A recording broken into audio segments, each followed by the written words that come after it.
strong and perfectly, a great high priest whose name is love, whoever lives and pleads for me. My name is graven on his hands, my name is written on his heart. I know that while in heaven he stands, no tongue can bid his depart. No tongue can bid his depart.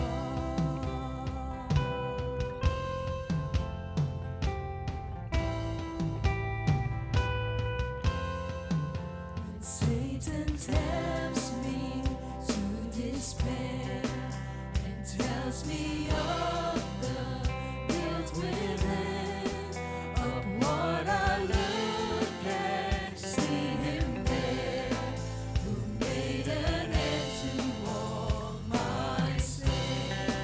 Because the sinless Savior died, my sinful soul is counted free. For God the just is satisfied to look on him and pardon me. To look on him and pardon me.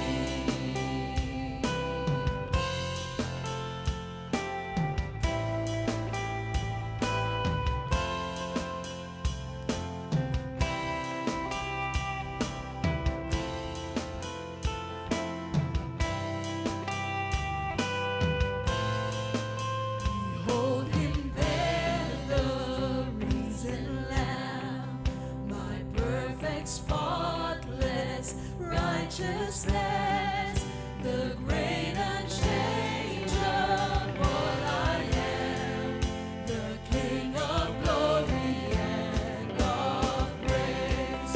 One with himself I cannot die, my soul is purchased by his blood, my life is filled with Christ on high, with Christ my Savior and my God, with Christ my Savior and my God. One with himself I cannot die, my soul is purchased by his blood, my life is filled with Christ on high, with Christ my Savior and my God, with Christ my Savior and my God.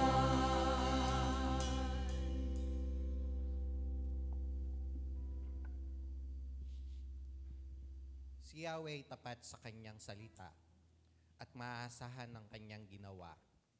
Ang nais niya'y katwiran katarungan, ang pag-ibig niya sa mundo'y laganap. Sa utos ni Yahweh nalika ang langit, ang araw, ang buwan at ang mga talang maririkit. Sa isang dako, tubig ay inipon at sa kalaliman ay doon kinulong. Matakot kay Yahweh ang lahat sa lupa. Dapat katakutan ng buong nilikha. Ang buong daigdig, kanyang nilikha sa kanyang salita, lumitaw na kusa. Ang binabalangkas ninyong mga bansay, kanyang nababagot winawalang bisa. Ngunit ang mga panukala ni Yahweh hindi masisira. Ito'y mananatili. Mapalad ang bansang si Yahweh ang Diyos. Mapalad ang bayang kanyang ibinukod. Tayo po'y manalangin. Panginoon, maraming salamat po sa mga nakarang na araw na pag-iingat nyo sa amin at pagkakaloob ng mga pangailangan namin sa pang-araw-araw. Salamat po ngayong umaga at naririto po kami upang magbigay ng pagsamba sa inyo, Panginoon. Dalangin po namin, Panginoon, na naway tanggapin po ninyo yung aming sama-samang pagsamba, Panginoon. At linisin nawa ang bawat isa sa amin, Panginoon. Patawarin kami sa aming mga pagkukulang sa mga nakarang araw. Tanggapin nyo nawa yung aming sama-samang pag-aawitan, pakinig ng inyong salita, pananalangin at pagkakaroon Naway samahan niyo po kami sa buong panahon ng pag-aalay namin ng pagsamba sa inyo, Panginoon. Naway maging masamyong handog sa inyong harapan ang sama-sama naming pagsamba sa inyo, Panginoon. Lord, maraming salamat po sa patuloy na kabutihan ninyo sa amin, Panginoon. At sa patuloy na pagbibigay sa amin ng buhay ng bawat isa sa amin, Panginoon. Dalangin po namin nawa habang naririto po kami, Panginoon, ay makapamuhay kami ng ayon sa inyong kalooban, Panginoon. Kaya salamat po, Panginoon, sa umagang ito. Naway tanggapin po ninyo ang aming sama-samang pagsamba. Sa ngalan ng aming Panginoong Yesus. Amen. Ayan, magandang umaga po muli sa bawat isa. Ngayong itong panahon po ito ating pong awitan ng ating Panginoon at nawa po ang ating mga awitin ay mag-remind sa atin, magpaalala sa atin kung sino ang ating Diyos, kung sino ang ating Diyos na sinasamba at ano ang kanyang mga dakilang gawa. So inaanyayahan ko po ang bawat isa na tumayo. At ang sabi po sa Exodus chapter 15 verse 11, "Who among the gods is like you, Lord? Who is like you, majestic in holiness, awesome in glory, working wonders." Tunay nga po na walang katulad ang ating Panginoon. Revelation chapter 4 verse 8, "Holy, holy, holy is the Lord God Almighty, who was and is to come." Mula po noon hanggang ngayon, ang ating dakilang Diyos ay karapat-dapat na papurihan. At sa 1 Timothy 1:17, sinasabi po dito, "Now to the King eternal, immortal, invisible, the only God, be honor and glory forever and ever. Amen." Ito po ang ating Diyos na sinasamba. At tayo po ay umawit sa ating Diyos, ang Diyos na banal, ang Diyos na walang katulad, at ang Diyos na maghahari magpakailanman. Let's all declare He is our God.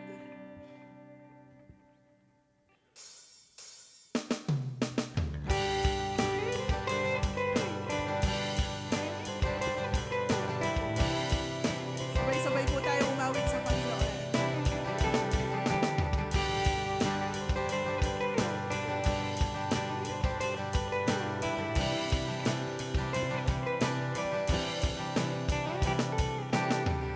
Looking like the fires of a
matchless in your glory. No one is like you, worthy. You alone are worthy. We adore you only, holy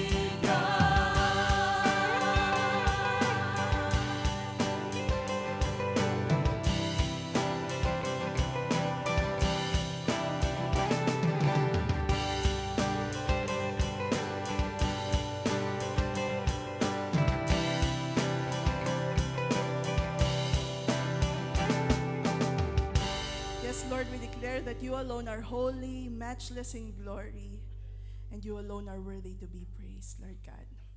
Panginoon, maraming salamat po aming Diyos na sa pamamagitan mo aming Panginoong Hesukristo naipahayag ang dakilang pagmamahal ng Diyos Ama. Purihin ka, Panginoon, at sa lahat, Panginoon, ng inyong dakilang gawa mula noon, ngayon at sa hinaharap. Kami po ay nagpupuri at nagpapasalamat sa inyo. Purihin ka, aming Panginoon, ikaw ay dakila. Sabi po sa Colossians, in you all things were made, in heaven and on earth, and in you all things hold together. In Psalm 46, you are our refuge and strength, an ever-present help in trouble. Gayon din po sa Revelation 4, you are worthy, our Lord and God, to receive glory and honor and power. For you created all things, and by your will, they exist and have their being. Let's all sing and lift our hearts in praise. Purihin po natin ang Panginoon. The uncreated one, the author of salvation, wrote the laws of space and time, and fashioned worlds to his design. The one whom angel hosts revere, hung the stars like chandeliers, numbered every grain of sand, knows the heart of every man. He is King forever, He is King forever, He is King forevermore.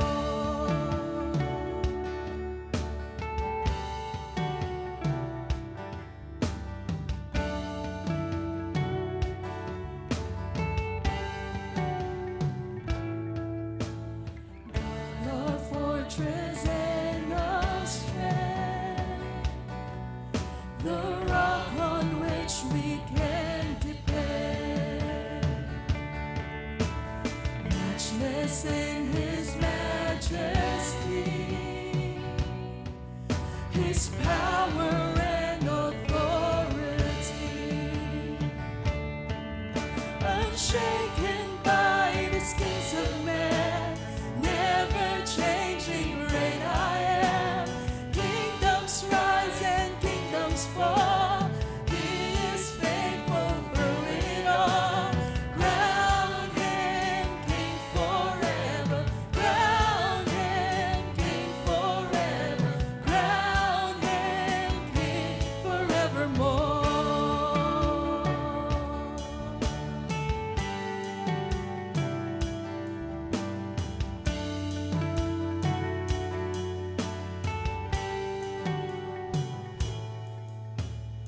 Mighty God in mortal flesh, forsaken by a traitor's kiss, the curse of sin and centuries did pierce the lowly Prince of Peace. Oh, lifted high the sinless man, crucified the spotless Lamb, buried by the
Once again, let's sing God the Uncreated One.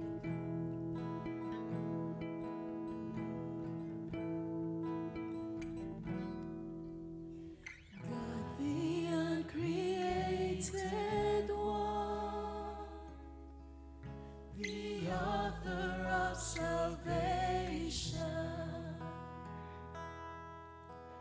wrote the laws of space and time, and fashioned worlds to his design.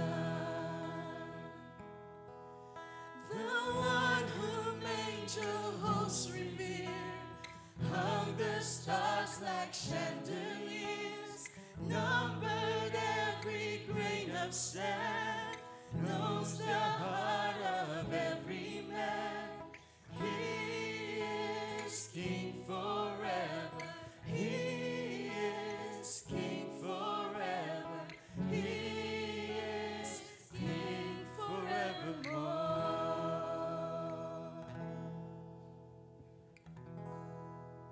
You are our God, our sustainer, our fortress and our strength. Christ, you are exalted as King, as Lord of Lords. At ikaw, Panginoon, ikaw aming Panginoong Hesukristo ay maghahari magpakailanman. We praise you, Lord God, and we thank you for this privilege of worshiping you, Lord God, freely by your grace and mercy. Purihin ka, Panginoon. Ikaw ang Diyos na karapat-dapat na tumanggap ng lahat ng papuri, ng karangalan, ang pagsamba at pagluwalhati.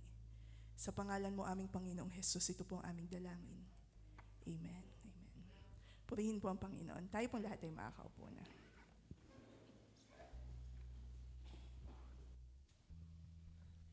Tinatawagan ko yung mga bata dito sa harapan.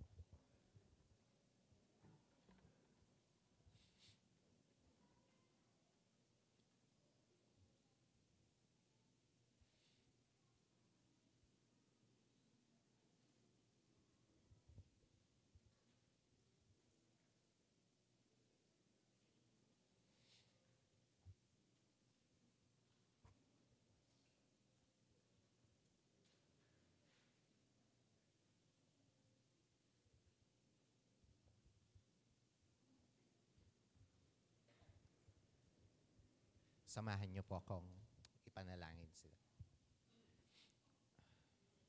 Panginoon, inalalapit po namin ang mga batang ito sa panahon po ng pag-aaral ng inyong salita. Naway itanim po ninyo sa kanilang mga puso't isipan ng inyong salita. At dalangin po namin sa kanilang paglaki, kumilala din po sila bilang Diyos na kayo ang tagapagligtas nila, Panginoon. Kahabagan nyo nawa po sila at naway magkaroon po sila ng malalim na relasyon sa inyo, Panginoon, habang sila'y lumalaki, Panginoon. At dalangin din po namin ang patuloy na pag-iingat nyo sa kanila, Panginoon. At pagkakaloob sa kanilang mga magulang ng lahat nawa ng mga pangangailangan nila upang lumaki ng maayos ang mga batang ito, Lord. At dalangin din po namin yung mga magtuturo sa kanila sa Sunday School. Samahan nyo din po sila, Panginoon. Bigyan sila ng katalinuhan at naway may pangaral ng matapat ang inyong salita sa mga batang ito, Lord. Samahan nyo po sila, Panginoon, sa panahon ng Sunday School, Panginoon. Maraming salamat po. In Jesus' name, Amen.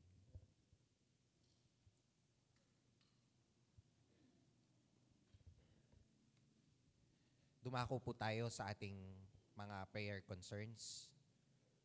Una, ipanalangin po natin yung lahat ng kasalukuyang nagaganap na Bible study dito sa ating iglesia at maging sa mga ibang lugar po na may pahayag ng malinaw ang magandang balita at nawa ang lahat ng mga tao na nakarinig nito ay tumugon sa magandang balita.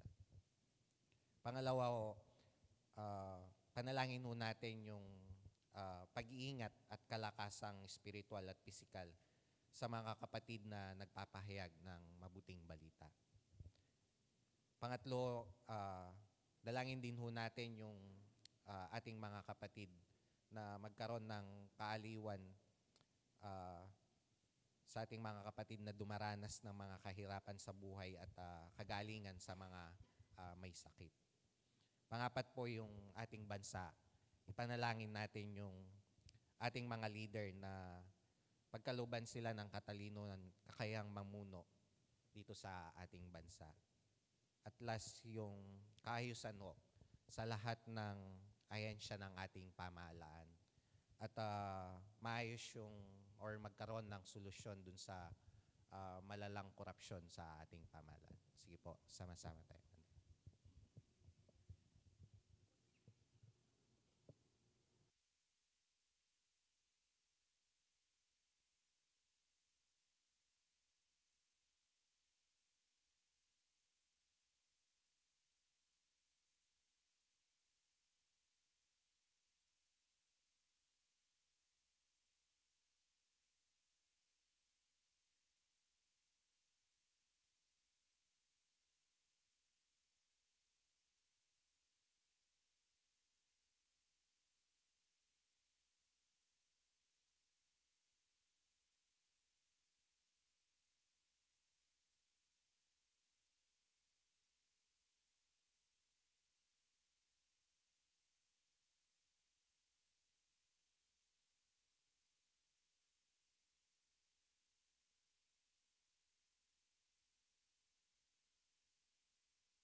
Patuloy po tayo sa pananalangin.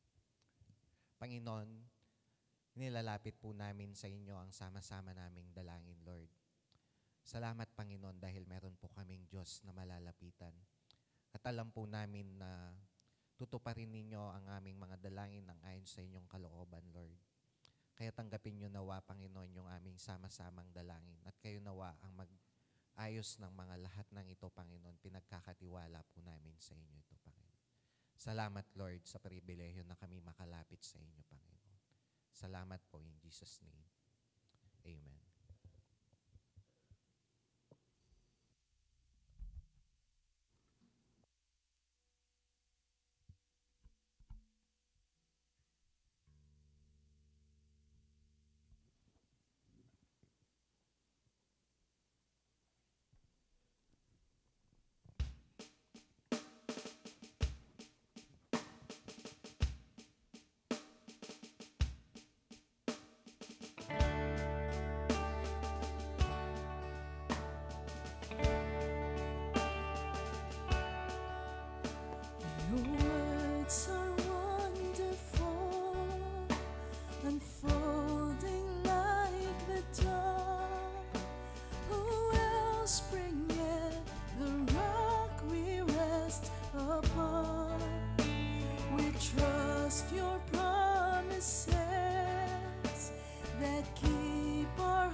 throughout life's weary cloud. Where else can we go? Where else can we go? You have the words of life, the words of life.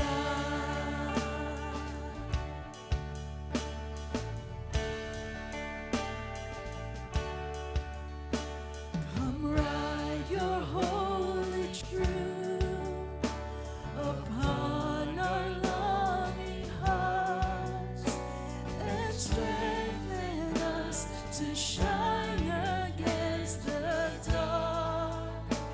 Lord, guard us from the lies the enemy will speak. No guilt remains for those you have redeemed. Where else can we go? Where else can we go? You have the words of life, the words of life.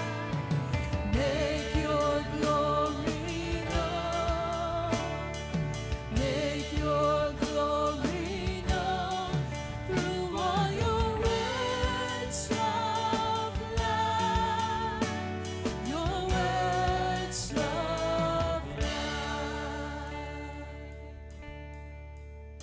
Give us ears to hear and eyes to see.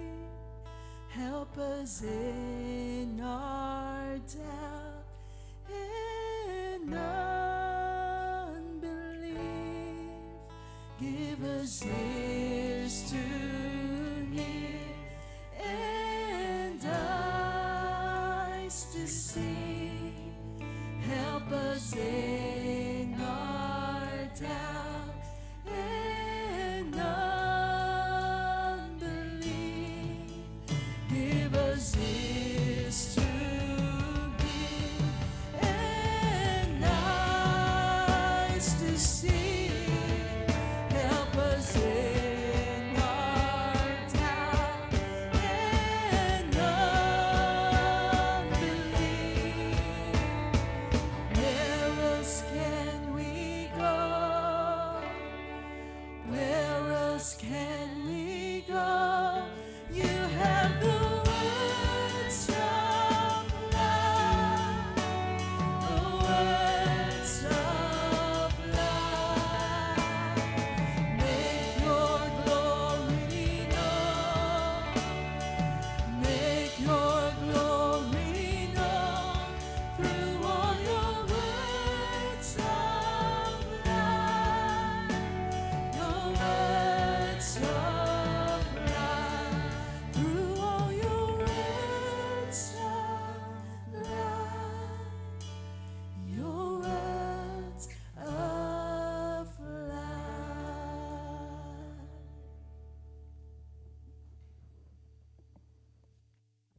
Tayo pong lahat ay tumayo at buksan ho natin ang ating mga Bible sa Philippians chapter 1 verse 3 to 6.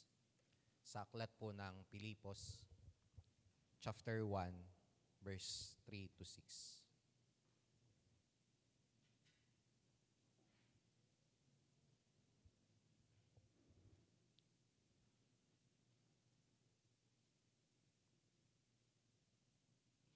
Philippians chapter 1 verse 3. Nagpapasalamat ako sa aking Diyos tuwing naalala ko kayo. Ako'y nagagalak tuwing ako'y nananalangin para sa inyong lahat.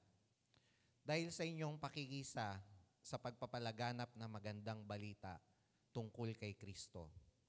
Mula nang ito'y inyong tanggapin hanggang sa kasalukuyan. Natitiyak kong ang mabuting gawang pinasimulan sa inyo ng Diyos ay Kanyang lulubusin hanggang sa araw ni Jesucristo. Papurisap, salita ng ating Panginoon.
test. Okay. Magandang umaga po sa inyo lahat. Samahan niyo po ko at buksan natin ating mga Bibles sa Philippians chapter 1. Sa binasa nating talata ang verses 3 hanggang 6. Ang aklat po ng Pilipos ay sinulat ni Apostle Paul nung siya ay nakakulong at kasama ang kanyang mga kamanggagawa, and he wrote a letter of thanksgiving to the Philippian Christians dahil sa kanilang faithful support to his ministry. So ito ay thanksgiving letter at dahil dyan mababasa natin ang mga phrases na rejoice in the Lord. Dito yung very popular na rejoice in the Lord, and again I say rejoice. Ito ay very positive sa tono at sapagkat nga ito ay pagkilala sa kanilang faithfulness, sa kanilang partnership in the gospel. So, tingnan natin ang salita ng Panginoon at dalawang bagay po ang gusto kong mapansin natin dito. Una, yung mabuting bagay na ginawa ng Panginoon sa pamamagitan ng church sa Philippi, at pangalawa, yung assurance na ang Diyos ang magsusustain sa kanila hanggang sa katapusan. Kailan yung katapusan? Hanggang sa muling pagbabalik ng Panginoong Yesus. So tingnan natin ito at nawa ay ma-encourage tayo at the same time ma-challenge tayo to keep on trusting the Lord, because God who called us and who is at work in us is a faithful God. And He will finish the work that He has begun. He has started in us. So bilang pasimula, nais ko pong pansinin natin, nais kong banggitin na ang Iglesia sa Filipos ay bunga ng second missionary journey ni Apostle Paul bilang isang missionary or apostle to the Gentiles. Matatandaan natin na si Apostle Pablo ay nagkaroon ng isang pangitain tungkol sa isang lalaki sa Macedonia na humihingi ng tulong sa kanya. At ito ay nagsilbing tawag kay Apostle Paul to go to the area, the region of Macedonia. Ang Philippi ay nasa Macedonia, parang ang Kapas ay nasa Tarlac.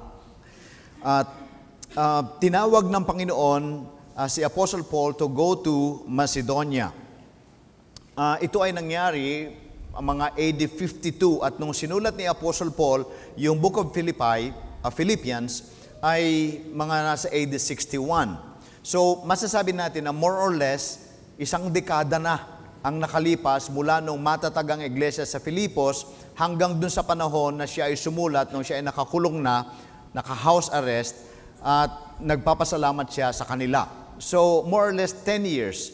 At makikita natin doon na ang church na ito ay naging matapat sa kanilang pakikibahagi sa gawain ng pagmimisyon ni Apostol Pablo. Kaya, katulad na nabanggit ko, ito ay pagpapasalamat at pag-appreciate sa kanila at pagbibigay sa kanila ng mga pangako na ang Diyos ay magiging mabuti at matapat sa kanila. Sabi ni Apostle Paul sa chapter 4 verse 12 ng Book of Philippians, sabi niya, labis kong ikinagagalak sa Panginoon ang muli ninyong pagpapadama ng pagmamalasakit sa akin, tunay na may malasakit kayo sa akin.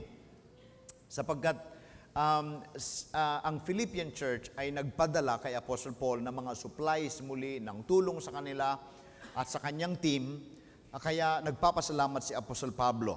And then binanggit niya yung kanilang, kinilala niya yung kanilang katapatan, yung pagiging fully supportive sa kanyang ministry. Chapter 4 verse 14, ganito ang pagpapatuloy ni Apostle Pablo. Napakabuti ng ginawa ninyong pakikiramay sa aking mga kahirapan.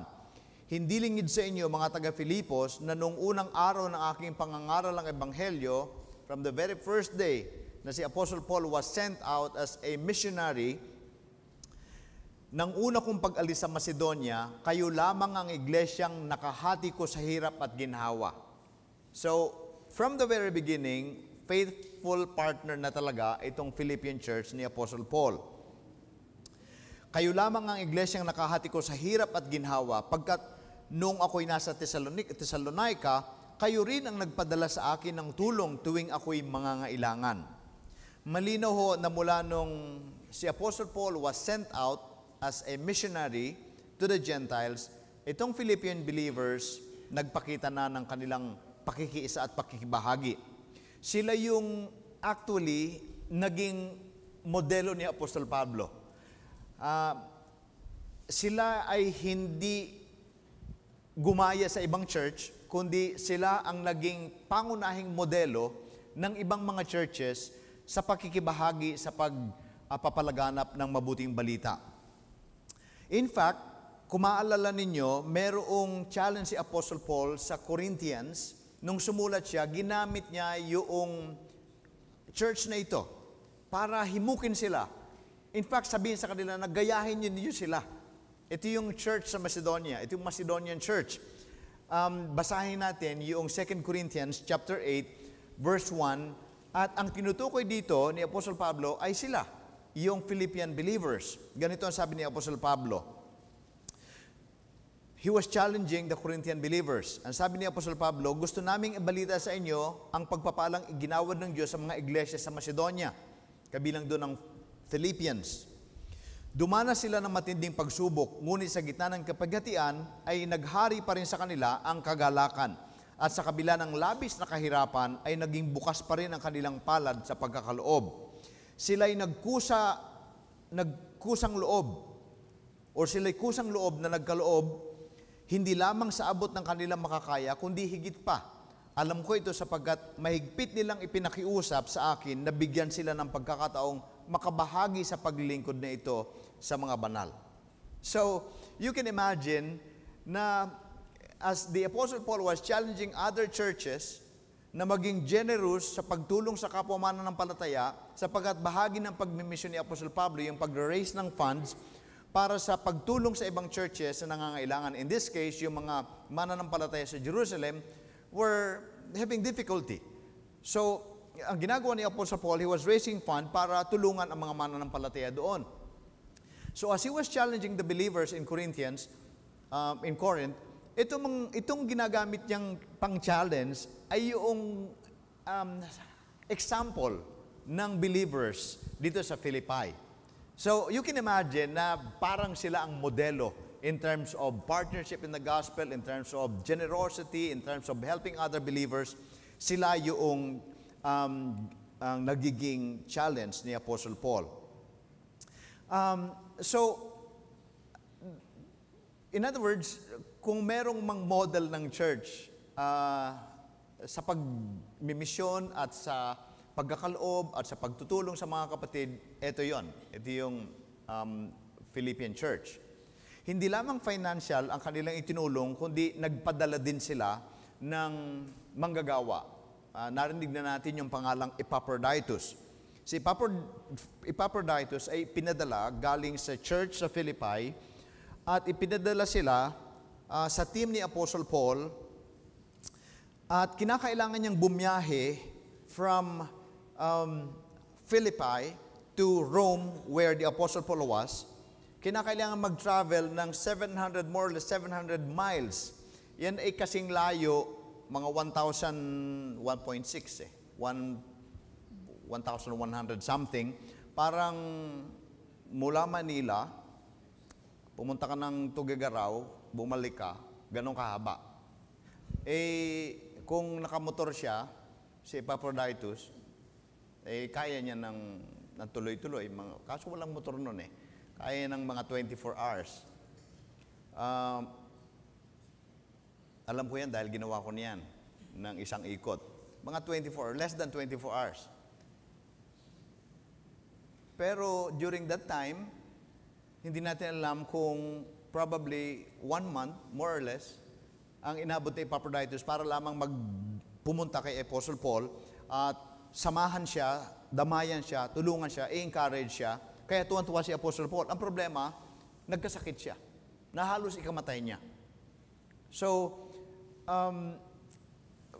bagamat pangit ang pangyayari sapagkat probably sa layo ng biyahe at sa kanyang pagiging homesick sa kanila, si Epaphroditus got sick. Nagkasakit siya. Pero yun ay na-appreciate ni Apostle Paul sapagkat palatandaan yun talagang very supportive, talagang grabe ang kanilang pagtulong na ginagawa para sa gawain ni Apostle Paul. Now, dito natin makikita na malaki ang nangyari sa church, sa buhay ng mga mananampalataya dito. At kung po pwede lang, lahat ng mga churches maging ganon. Kung po pwede lang ay i-challenge si Apostle Paul, lahat ng mga churches, even yung churches today, na maging ganon din sana. Kaso, hindi naman lahat talaga ng churches ay supportive, hindi naman lahat talaga ng churches ay missional, o willing na mag-mission, willing na magbigay, willing na magpadala ng mga manggagawa, hindi naman lahat. Pero hanggat maaari, ganon sana ideally ang mangyari. Ngayon, pagdating ng chapter 6, verse 6, makikita natin dito na merong assurance si Apostle Paul, meron siyang statement na actually binabanggit niya rin with other believers sa ibang sulat niya. Mamaya titingnan natin. Pero itong statement na ito became very popular sapagkat napakaganda, may kanta pang ginawa dito.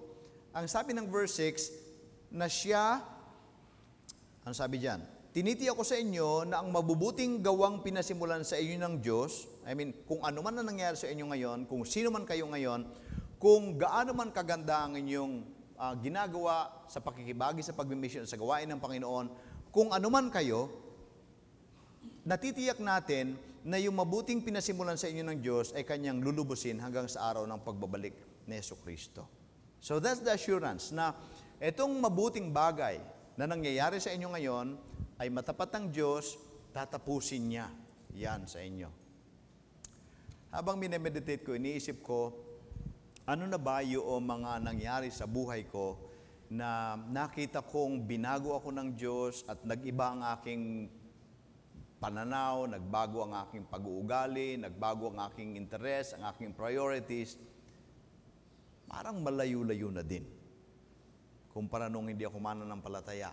Siguro kayo, kung titinan nyo lang ang sarili ninyo, kung paano kayo binago ng Panginoon, paano kumilos ang Diyos sa inyo, kung paano kayo ay naging na-expose sa gospel, narinig nyo mabuting balita, and as a result, you repented from your sins, you believe in the Lord Jesus Christ, and you decided to be a follower of the Lord. And then, mula noon, yung spiritual journey na ninyo ay probably nakakakita kayo ng mga milestones ng pagbabago na ginawa sa inyo ng Panginoon. Merong mga Kristiyano, probably nagmumura noon, ngayon hindi na nagmumura. Dating magagalitin, konti na lang magagalitin. Kung dating walang pasensya, ganyan ka, ikli ang pasensya noon, ngayon ganyan na. So, at least may improvement. And then, dating walang malasakit sa pamilya, meron ng malasakit sa pamilya. Kung magtongits noon, magdamag, ngayon, hindi na. So, may mga ganyang changes, at kung titingnan natin, ito ay pagkilos sa atin ng Panginoon. So, maraming ginawa ang Panginoon, niligtas tayo ng Panginoon. Definitely, ang unang ginawa sa atin ng Panginoon ay ang ideklara tayong malinis na, pinatawad na sa ating mga pagkakasala, we were justified, pinaging karapat-dapat tayo sa harapan ng Diyos, matuwid na tayo sa harapan ng Diyos because of Christ, because of what Christ has done for us nung siya'y namatay sa krus. So, yan ang ginawa sa atin ng Panginoon. Binago tayo, ginawa tayong anak ng Diyos, maraming ginawa sa atin ng Panginoon. Philippians chapter 1, makikita natin doon yung spiritual blessings that we've received when we became believers in the Lord. So, pero hindi natatapos doon. Merong patuloy na pagkilos ng Panginoon at pinababanal tayo day after day. God is changing us, sabi nga, from glory to glory. Patuloy ang pagbabago sa atin ng Panginoon. At malayo na ang narating natin. Pero, hindi pare-pareho ang karanasan. Merong mabagal, merong mabilis, merong after 1 year, parang ibang-ibang tao na, merong 10 years, pareho pa din halos. Baka hindi pa masyadong, baka hindi talaga totoo. Or, sapagkat kung totoo, lagi may pagbabago. Diba? So, pero yung iba mabagal, yung iba mabilis ang progress sa spiritual life, pero we have an assurance, nakatitiyak tayo, na hindi titigil ang Diyos sa pagkilos sa buhay natin. Amen? Ibig sabihin yan, tuloy-tuloy ang pagkilos sa atin ng Panginoon. In fact, sinabi din ni Apostle Paul yan, sa same book, sa chapter 2, verse 12 and 13, sinabi din ni Apostle Paul yan, na ang Diyos mismo ang kumikilos sa atin. Basahin natin. Chapter 2, verse 12, kaya nga, mga kaibigan, tulad ng dati niyong pagsunod, because they were obedient, maganda talaga itong Philippian church na ito, tulad ng dati ninyong pagsunod, hindi lamang kung ako'y kasama ninyo, kundi lalo na ngayong wala ako sa inyong piling. Ibig sabihin, they became obedient when the Apostle Paul was with them. At nung hindi na kasama si Apostle Paul, obedient pa din sila. Ang sabi niya, magpatuloy kayo sa gawain ng inyong kaligtasan. Ibig sabihin, nung kayo naging believer, sumunod kayo sa Panginoon, ipagpatuloy niyo yan, continue to work out your salvation, ipamuhay ninyo yan na may takot at panginginig. Sapagkat, ito ang totoo, ang Diyos ang gumagawa sa inyo upang kayo'y magnasa, to will and to act, upang magnasa at kumilos ayon sa kanyang magandang layunin. So, isang katotohanan tungkol sa buhay Kristiyano ay ito. Ang Diyos ang nagligtas sa atin, ang Diyos ang nagpawalang sala sa atin, ang Diyos ang nagpabanal sa atin, ang Diyos ang patuloy na nagpapabanal sa atin. Patuloy siyang kumikilos sa atin. In fact, ang sabi ng text natin, ang Diyos mismo ang nagbibigay sa atin ng pagnanasa. Ang Diyos ang nagbibigay sa atin ng desire. Nagustuhin natin yung mga dating ayaw natin. Yung mga dating hindi natural sa atin. Sino sa inyo naggustong basahin ng Bible? Pataas ng kamay. Yung hindi nagtaas, ayaw basahin ng Bible. Ganun ba yun? Sino sa inyo gustong basahin ng Bible? Yun. Sino sa inyong gustong mag-pray? Gustong matutong mag-pray talaga seriously, sincerely, fervently, persistently. Yan, gusto natin magbasa ng magmanalangin. Sino sa inyong gustong matutong magpatawad? Yun. Gustong matutong magmahal, mabuhay na may pagmamahal. Hindi nakikipag-away lagi. Gustong mahabang pasensya sa pagdadrive, sa traffic. Yun. Yung ayaw makipag-away, ayaw ng korupsyon. Gusto ng honesty, matapat. Sinong gusto makakita na ganyan? I mean, gusto niyo yan? Alam niyo bang hindi natural sa atin yan? Ang natural sa atin, sino sa inyo ang gustong magbasa ng Bible noon? Sino sa inyo ang pangarap na maging mapanalanginin? Wala. Sino sa inyo ang gustong nangarap na maging matapat sa misis? Wala. Dahil karamihan mga pangarap magkaroon ng iba eh. Hindi ba? Hindi natural sa atin yan. Pero naisip nyo ba na bakit iba kayo? Bakit iba yung desire ninyo? Bakit ayaw nyo ng marumi? Gusto nyo malinis? Ba't ayaw nyo ng kasalanan? Gusto nyo katuwiran? Bakit gusto nyo sa Diyos? Ba't gusto nyo sa church? Bakit gusto nyo maging masunurin sa Panginoon? Actually, ang sabi ng Bible, it is God who gives us the desire. Siya nagbibigay sa atin ng pagnanasa. Hindi natural sa atin yan. Pero dahil kumikilos sa buhay natin ng Panginoon, siya nagbibigay sa atin ng mga pagnanais. Yes, we struggle. Patuloy tayo nag-struggle. Hindi lahat ng desire natin nangyayari agad. Pero hindi tayo sumusuko. Kaya ilang beses nating tuwing New Year, binabasa yung Genesis. Hindi ba? Tuwing New Year, Genesis 1.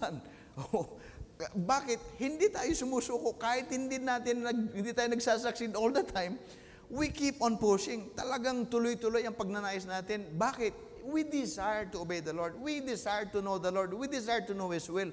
And we desire to obey Him. Ang Diyos ang nagbibigay sa atin ng ganyang pagnanais. Hindi lamang siya nagbibigay sa atin ng ganyang pagnanais, siya din ang nagbibigay sa atin ng ability to do it. Now, ang point dyan na ito, makikita natin na when we desire to do something for God, to obey God, to follow God, makikita natin na ang Diyos din ang kumikilos na nagagawa natin. Yung di natin kayang gawin, nagawa natin. Natutunan natin na talikuran ng ilang gawain na hindi tama. We succeeded by the grace of God. Dati hindi natin kaya yan. Ultimong bisyo, yung iba hindi kaya yan. Pero nung maging mananampalataya, nakaya. Miraculously. Yung mga bagay na kasalanan na dating hindi kinamumuhian, kundi gustong-gustong gawin, na kasalanan, nung maging believer tayo, for by God's grace, nabago tayo. Ayaw na natin ng kasalanan. We succeeded sa biyaya ng Diyos. Naalala ko si Brother Rodel Pineda noon, hindi siya kinikwento niya na hindi niya maalis yung pagmumura. Parang bahagi yata ng sentence ng Kapampangan, yung pagmumura, di ba? Sabi nila. So everyday, nagmumura. So, ang ginagawa niya, pag nagmumura siya, ini-ex niya yung kalendaryo, yung malaking kalendaryo ng mga Chinese, di ba? Ini-ex niya pag nagmura siya. Nagmura, ex na naman. Kaya nung una, halos ex lahat. Tapos dumarating yung time na merong blanco. O hindi siya nakapagbura that day. Eventually, mas marami ng blanco. Eventually, malinis na yung kalendaryo. Wala nang ex. Ibig sabihin, nag-succeed siya. Paano nangyari yun? God gives us the desire and He gives us the ability to act, to will and to act according to His purpose, ayon sa Kanyang kalooban. So, dahil dyan, nagpapasalamat tayo sa Diyos na kumilos siya at patuloy siyang kumikilos. And the assurance is, hanggang kailan siya kikilos? Ang sabi ng text natin ay ito, hanggang sa araw ng pagbabalik ni Kristo. Ibig sabihin, hanggang sa finish line. Hindi tayo pababayaan ng Diyos na bahala ka na sa Christian life mo dahil matigas ang ulo mo. Bahala ka na sa Christian life mo dahil pikam-pika na ako sa iyo. Minsan iniisip ko yan sa anak ko eh. Minsan kinakausap ko na si Esed. Anak, turuan mo nga ako maging magulang. Anong gagawin ko sa iyo? At minsan, sa loob-loob ko, ayoko na. Lalaki naman yan, matututo naman yan sa buhay. Hindi na ako magtuturo. Mula ngayon, hindi na ako magtuturo. Ulaan nyo, ang ginagawa ko kinahaponan. Nagtuturo na naman. Hindi na kita sasawayin. Bukas, nagsasaway na naman. I think, bagamat ang Diyos, di ba, may mga instances sa Bible, sa Old Testament, na sinabi niya, sige na, matigas ang ulo ninyo, kayo na. Hindi ko na kayo sasamahan. Bagamat nanalangin si Moses, Lord, samahan mo kami kasi pagka hindi mo kami sinamahan. Hindi, ang anghel ko ang sasama sa inyo, hindi ko kayo sasamahan. There was a negotiation at anong ginawa ng Panginoon? Sinamahan pa din. Iniwan niya ba ang Israel? Hindi. Kapag sila ba na-exile, nung na-exile sila dahil sa katigasan ng ulo nila, iniwan ba sila ng Diyos? Hindi. Kita natin ang pagkilos. Sa Book of Daniel, yung mga prophets, ang dami mga parusa na binanggit, ang dami mga sinabi ng Panginoon na gagawin niya, pero iniwan ba ng Diyos ang bayan niya? Hindi. Parang magulang na we offend God because of our being stiff-necked, yung pagiging matigas ang ulo natin, pagiging stubborn natin.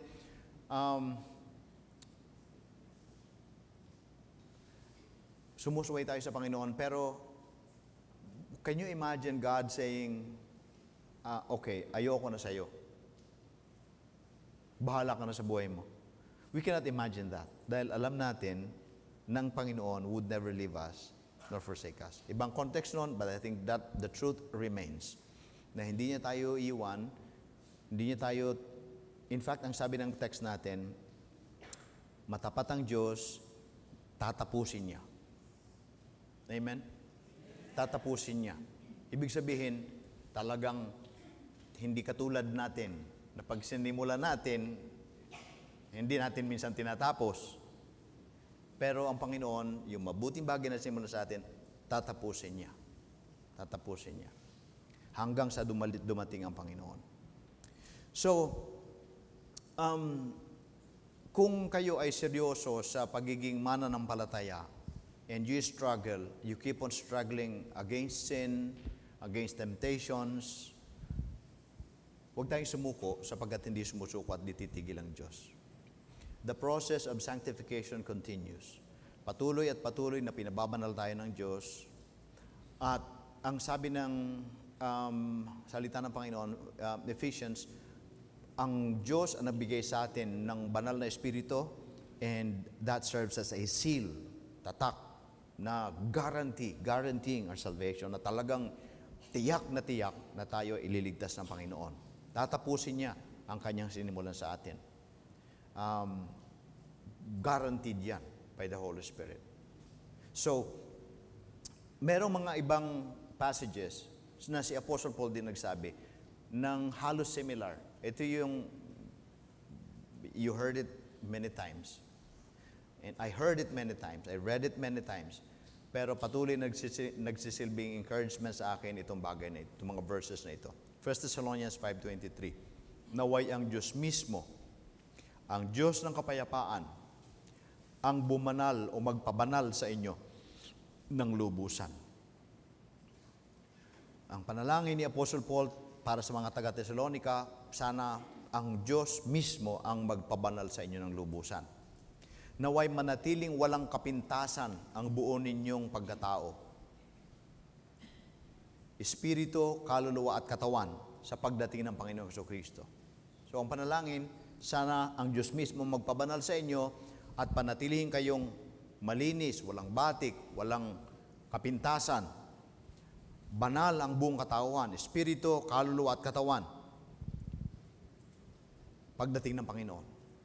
In other words, sabi, sana ready kayo pagdating ng Panginoon. Yun ang panalangin. Ang Diyos mismo ang maghanda sa inyo. Tingnan yung last sentence. Tapat ang tumawag sa inyo. Ano yung sabihin nun? Tapat ang tumawag sa inyo at gagawin niya ang mga bagay na ito. Ibig sabihin, hindi lamang si Apostol Pablo nangangarap ng baka sakali. Hindi lamang siya nananalangin na sana naman sagutin ng Diyos. Ang sabi niya, tapat ang Diyos na tumawag sa inyo at gagawin niya ang mga bagay na ito. Ano yung bagay na ito? Yung pagpapabanal. Yung pagpapanatiling malinis.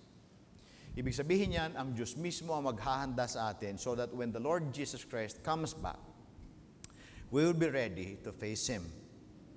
Nang walang fear, walang takot sapagkat tayo ay inihanda ng Panginoon. 1 Corinthians chapter 1, verse 8. Kilala niyo naman siguro ang Corinthian church. Kung gaano kasama itong church na ito. Kung merong Philippian church na parang ideal, ginagamit ni Paul as example to other believers, ang Corinthian church naman ang hindi mo maintindihan kung Kristiyano talaga. May mga carnal believers. Merong nagkakasuhan among believers. Pagka nag-Lord Supper, nagpapagalingan, pasarapan ng baon, nag-iinggitan. Merong nagkakampi-kampihan. Kay Brother Ray ako, kay Melvin ako. Hindi, kay Brother Vincent ako. Hindi, mas gusto ko si Brother Jerry kasi hindi nagpipreach. Walang, sabi niya Paul, hindi, ibang klase. So, this is the kind of church na parang hopeless. At pagkatapos, yung iba, ang excitement nila, speaking in tongues. Sabi ni Paul, hindi nyo naintindihan. Huwag nyo nang pag-usapan kung anong mahalagang spiritual gift. Hindi yung mga spectacular gift. The most important thing is love. You love to love one another. Magulo talaga itong church na ito. Kalain mo, merong incest o merong asawa ng kinuhang asawa ng kanyang tatay. Magulong church. Magulong church. Akalain mo, sa ganitong church, ang statement ni Apostle Paul, chapter 1, verse 8, ganito, patibayin niya kayo, naway patibayin niya kayo hanggang wakas, upang masumpungan kayong walang kapintasan sa araw ng ating, actually this is not a prayer, this is an assurance. Patitibayin niya kayo hanggang sa wakas upang masumpungan kayong walang kapintasan sa araw ng ating Panginoong Jesucristo. Sa ganito kagulong church, there was an assurance na patitibayin kayo ng Panginoon. Patitibayin kayo ng Panginoon hanggang sa masumpungan kayo ng walang kapintasan sa araw ng pagbabalik ng Panginoon. Pambirang assurance yun. Paano gagawin yun? Hindi ko alam. But there's an assurance that God is working in us, in the lives of believers, na kahit paano nangyayari kahit gaano hindi kaayos yan today, God will continue working in the lives of His people para when the Lord Jesus Christ comes back, they will be ready. They will be prepared to meet the Lord Jesus Christ. So, yan ang assurance natin. Yan ang assurance na meron tayo. And probably, this is the reason why si Jude, yung kanyang doxology, ayan ang statement. Ibang sumulat, si Jude yon, pero sa kanyang doxology, nung nagsalita siya tungkol sa Diyos, ang katangian ng Diyos na binanggit niya ay ito. Sa Kanya o sa Diyos na makapag-iingat sa inyo para hindi mahulog at makapagharap sa inyo ng walang kapintasan. Ibig sabihin, ang Diyos ang makapag-iingat sa inyo na hindi mahulog sa pagkakasala. Siya din ang Diyos na makapagharap sa inyo ng walang kapintasan. Siya ang Diyos na may lubos, na magbibigay siya ng lubos na kagalakan sa kanyang kaluwalhatian. Sa isang Diyos na ating tagapagligtas. Yun ang description ni Jude sa Diyos. He is able to keep you from falling and to present you before God ng walang batik, walang kapintasan. Yan ang Diyos natin. At yan ang Diyos na yan ang nagsasabi sa atin, He who began a good work in you is faithful. He will finish His work until He comes back. So, siguro ang tanong sa atin ay ganito.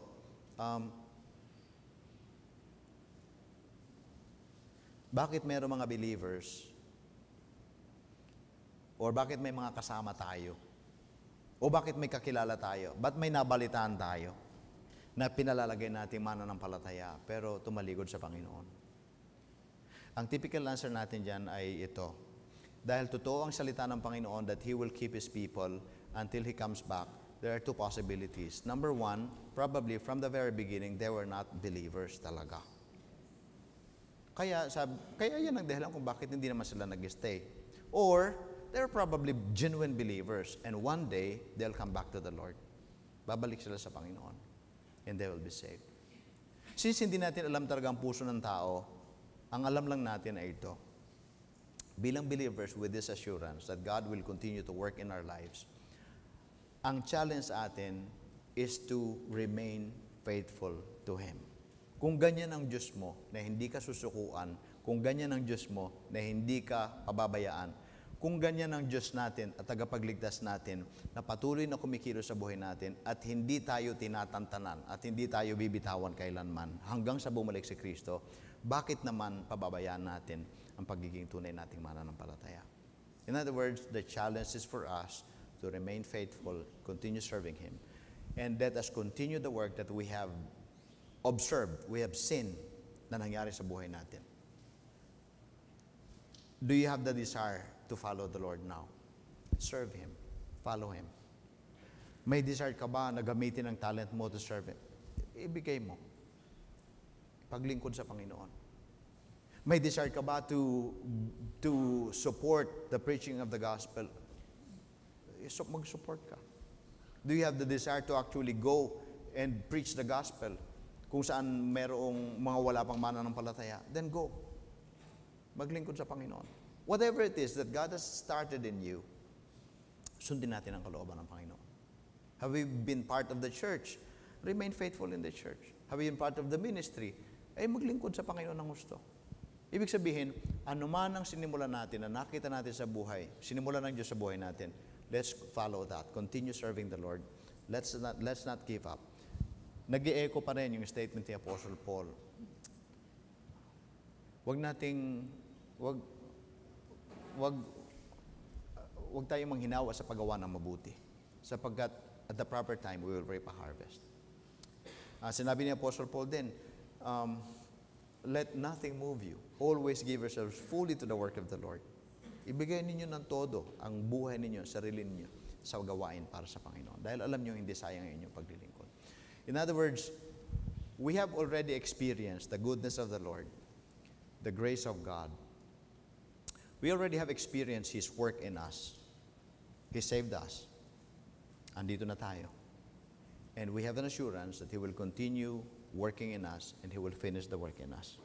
So, let us remain faithful. Continue serving Him.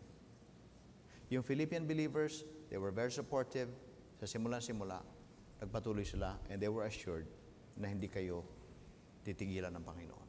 Ibig sabihin, hindi titigil ang Diyos sa inyo. So, continue serving Him. So, panalangin natin na as we continue to experience His grace,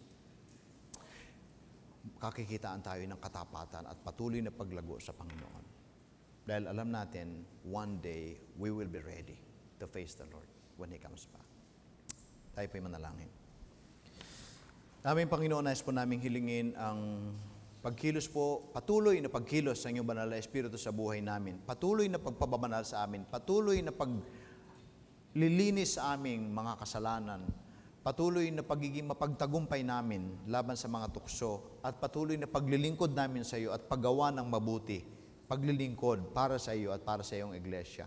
Lahat ng ito na ginagawa ninyong proseso sa amin, sometimes we get discouraged. Sometimes nakikita namin ang sarili namin at kami mismo ay hindi masaya sa buhay namin. But we would like to trust in you. Gusto namin pagtiwalaan ng iyong salita, pagtiwalaan ng pagkilos ng iyong banal na Espiritu, na hindi nyo kami pababayaan. Hindi nyo kami susukuan at hindi kayo titigil, kundi patuloy at patuloy kayong kikilos sa buhay namin hanggang matapos ang iyong gawain sa amin, hanggang sa muling pagbabalik ng Panginoon. Salamat, Panginoon, sapagkat nung kami po'y naging mananampalataya, kami po ay tinatakan ninyo ng banal na Espiritu, at ito ang patunay na magiging matapat kayo sa amin, tatapusin ninyo ang inyong pagliligtas. You saved us, you're saving us, and you will save us, and you will complete your work in us. Salamat po sa assurance na ito. Nawa, bilang mga tagasunod ninyo, kakitaan din kami ng katapatan. Hindi namin titingnan ang possibility o yung option ng pagtalikod. Hindi kami lilingon ng lilingon. Instead, we will be faithful, we will remain faithful and continue to follow you. Samahan nyo kami at patatagin nyo kami patuloy, gaya po ng ipinangako ninyo. Sa pangalan po ng aming Panginoong Yesus. Amen. Amen.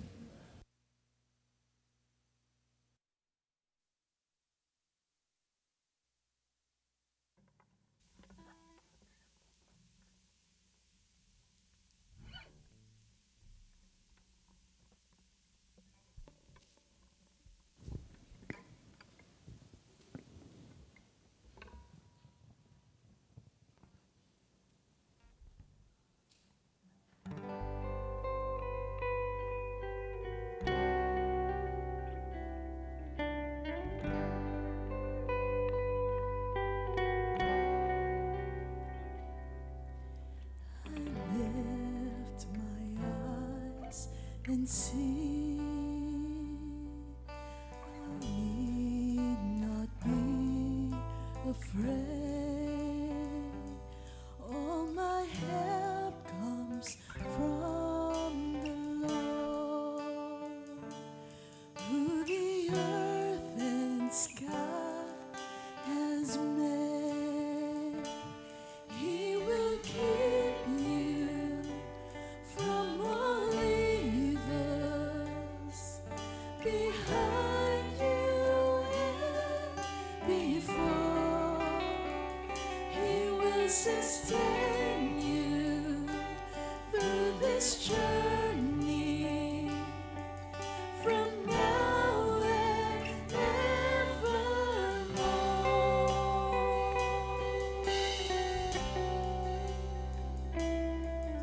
The Lord will never sleep. My steps He has ordained. For the one who holds the night is the sovereign of my days. He will keep you from all evils, behind you and before. He will sustain you through this journey from now and evermore. He will keep you from all evils, behind you and before. He will sustain you through this journey from now and evermore.